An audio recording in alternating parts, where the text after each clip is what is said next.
नमस्कार। मुंबई से फिर एक बार आपके सामने मैं हूं रविंद्र जैन। देश और जनता के हित में सदैव तत्पर बात करने वाला। देखिए, एक दुनिया में एक छोटा सा देश है इजराइल, जिसने अपने नागरिकों की रक्षा के लिए हर वो कदम उठाया जो देश हित में है। लेकिन यहीं भारत पे आ जाइए।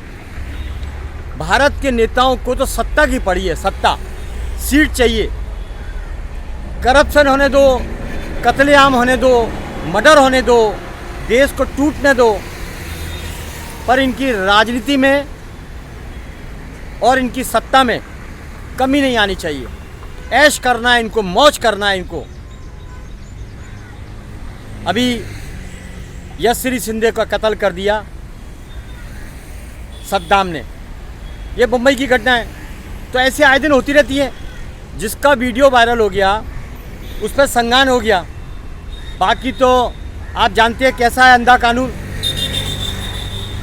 सुनवाई है ही नहीं, क्योंकि ऊपर से नीचे तक जो करप्शन का जो खून मुंह लगा हुआ है वो सब उसी में लुझे हुए हैं, करप्शन करने में लगे हुए हैं। ज़्यादातर 99% डिपार्टमेंट वो एक ही चीज़ चाहता है कि उनकी औलादें बड़े बड़े स्कूलों में पढ़ें और बड़े बड़े घर बनाएं, इसीलिए करप्शन करते रहेंगे। तो करप्शन की ये बीमारी भारत के अंदर 1947 के बाद से आ चुकी है, शुरू हो चुकी है, फैल चुकी है। एक बार कैंसर ठीक हो सकता है, लेकिन ये करप्शन की बीमारी, लूट की बीमारी, वसूली की बीमारी, ये अय्याशी के अड्डे नेताओं के फैलाए हुए हैं। ये बीमारी नेताओं का वायरस है, अय्याशी का वायरस है, सत्ता का वायरस है। आप समझ लीजिए। देखिए, इतने नेता मैंने देखे, सभी नेताओं ने मौज करी अपनी ज़िंदगी में, और सत्ता छूटने के बाद भी डटे रहे, बराबर डटे रहे और अय्याशी करते रहे, फ्री का भारत का खाते रहे। और आज भी यही कंडीशन है यहाँ के नेताओं की कि रिटायरमेंट के बाद भी उन्हें हर चीज़ की सुविधा दी जाती है। पुलिस की सुविधा, हजारों करोड़ रुपए इकट्ठे करेंगे, देश का पैसा खा जाएंगे, और कभी कुछ कभी कुछ कभी कुछ। इनके ऊपर कोई परेशानी नहीं आनी चाहिए। बेशक हमारा भारत गर्दिश में डूब जाए, जनता मरती रहे, मिलावट का खाती रहे, लोग मनमानी करते रहें, और इनके चमचे फंटर जो दलाल हैं, इनके नेताओं के जो दलाल बोलते हैं, हर डिपार्टमेंट में दलाल बैठे हुए, नेताओं के भी दलाल हैं, वो मनमानी करते रहेंगे, देश को लूटते रहेंगे। अच्छा, मज़े की बात तो ये है, कानून नाम की कोई चीज़ है नहीं। कानून का उसके लिए है या तो किसी के पास पैसा हो और या आपकी पहचान होनी चाहिए, नहीं तो आपकी कोई सुनवाई नहीं होगी। एक ही देश है दुनिया में, इजराइल, जिसको हम सैल्यूट करते हैं, जो अपने देश के लिए, अपनी जनता के लिए कुछ भी करता है, हर सीमाएं तोड़ता है। इसे कहते हैं देशभक्ति। और भारत का इस समय एक ही नेता है, दमदार, असरदार और जोरदार, वो भी इजराइल की तरह काम करता है। वो है योगी आदित्यनाथ। योगी आदित्यनाथ एक सिद्धांतवादी नेता है। योगी आदित्यनाथ एक नीतिगत नेता है। योगी आदित्यनाथ एक सत्यवादी नेता है। योगी आदित्यनाथ चाणक्य नीति से भी कहीं आगे बलवान नेता है। इसीलिए बड़े बड़े गुंडों की जो पैदाइश थी उत्तर प्रदेश,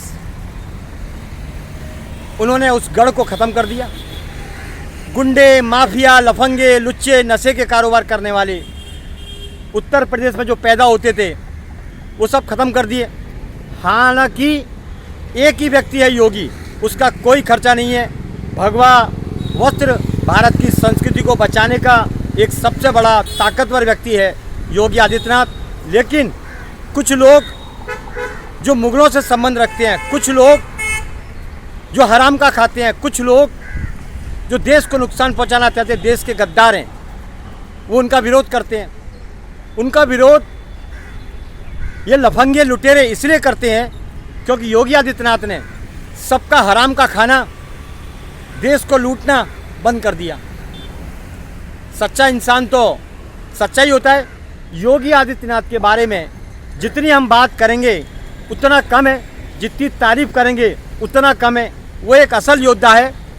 और भारत को अगर बचाना है तो मैं भारत की जनता से विनती करता हूँ, एक आवाज़ में, एक स्वर के अंदर एक दिन ऐसा समूह बनाइए, हर जगह से आवाज़ उठनी चाहिए कि देश का प्रधानमंत्री योगी आदित्यनाथ को बनाया जाए, वरना हिंदुस्तान को ये जिहादी, लुटेरे, मक्कार, जाहिल, गमार हमारे देश को, हमारी देश की जनता को ख़त्म कर देंगे। देखिए, ये भारत महिलाओं का सम्मान करता है, लेकिन यहाँ पर दादर, बाबर, औरंगजेब जैसे लोगों की तादाद बढ़ती जा रही है। इस भारत को बचाने के लिए योगी जैसा कल्कि बहुत ज़रूरी है। बाकी नेताओं की मैं बात नहीं करूँगा क्योंकि उनमें दम ही नहीं है। ज़्यादातर नेता अपनी अय्याशी में लिप्त हैं और अपना घर भरने में लगे हैं, पेटियां भरने में लगे हैं, 500,000 करोड़ रुपए जमा करने में लगे हैं। उसे जनता की नहीं पड़ी है। आए दिन बहन बेटियां मारी जा रही हैं, महिलाओं का कत्ल हो रहा है। लेकिन मज़े की बात देखिए, किसी नेता की औलाद नहीं जाती है और किसी अधिकारी की औलाद नहीं जाती है। जिस दिन इनकी औलादें जाएगी, उनका इस तरह से नरसंहार होगा इन हत्यारों के द्वारा, तब इनको समझ में आएगी कि आम जनता का दुख क्या होता है। किसी की बेटी चली जाती है, किसी का बेटा चला जाता है, किसी की बहू चली जाती है। आप देखिए, हम आपको इसलिए कहना चाहते हैं कि उन्होंने अपनी सुरक्षा का पूरा बंदोबस्त कर रखा है नेताओं ने, देश के पैसे पर। लेकिन बदले में इस देश को क्या मिलता है? चलिए बम्बई में आ जाइए, महाराष्ट्र में आ जाइए, यहाँ पर तो इतने बड़े बड़े कार्टून बैठे हुए हैं, उन्हें काम ही नहीं करना है। क्या वो शासन हो, क्या वो प्रशासन हो, 99% सबको बंगले बनाने हैं, पैसा इकट्ठा करना है, वसूली करनी है। करोड़ों रुपए की वसूली रोज होती है, इनको शर्म ही नहीं आती है। अपने पद का दुरुपयोग करते हैं, अपनी गरिमा को बेचते हैं, अपने पद का सौदा करते हैं। तो हटाओ ऐसे आदमी को। जब तक पद का दुरुपयोग होगा, गरिमा को बेचा जाएगा, जिस पद पर बैठे उस पद का सौदा किया जाएगा, भारत की स्थिति, मुंबई की स्थिति बस से बदतर होती चली जाएगी। या कुछ है ही नहीं, एक ही चीज़ है, पैसा दो और कुछ भी करो, पैसा दो और कुछ भी करो। अंधेर नगरी चौपट राज बना रखा है। नशे के कारोबार हो रहे हैं, अवैध कब्जे हो रहे हैं, वसूलियाँ हो रही हैं। सिस्टम इतना बिगड़ चुका है कि बोल बोल के आप थक जाओगे, कोई सुनवाई नहीं होगी। सुनवाई उसकी होगी जिसके पास हराम का पैसा होगा या आपके पास पहचान होगी। यहाँ दो ही चीज़ चलती है, पैसा हो या पहचान हो, बाकी कोई कीमत नहीं। पहचान हो या पैसा हो, बाकी कोई कीमत नहीं। कोई बात नहीं, कभी आपका भी दिन आएगा, देखते हैं। समय बहुत बलवान है, इसलिए मेरी विनती है, सत्यमेव जयते, ये बातें मत करो, काम करो।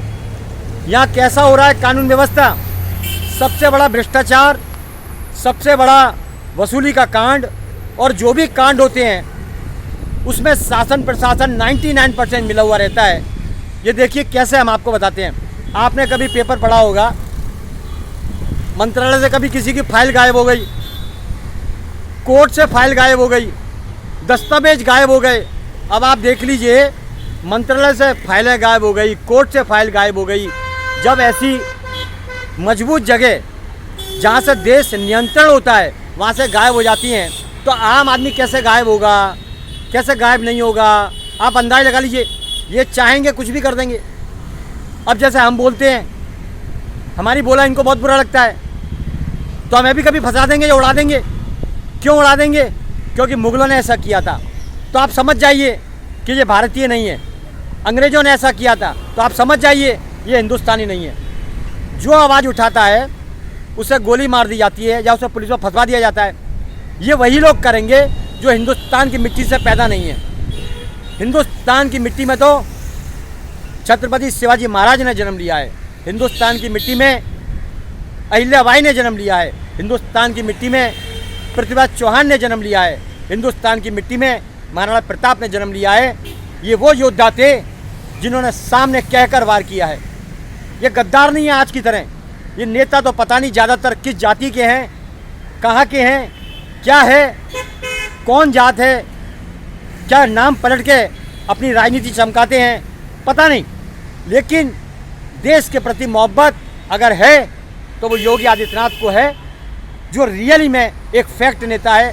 1947 के बाद से एक दमदार असल नेता है योगी आदित्यनाथ। मैं चाहता हूँ मुंबई में योगी आदित्यनाथ जैसा ही व्यक्ति होना चाहिए, अन्यथा प्रधानमंत्री का पदभार योगी को संभालना चाहिए, तभी देश की स्थिति सुधर सकती है, वरना देश अस्त व्यस्त हो जाएगा। बस इतना ही काफ़ी है देशवासियों।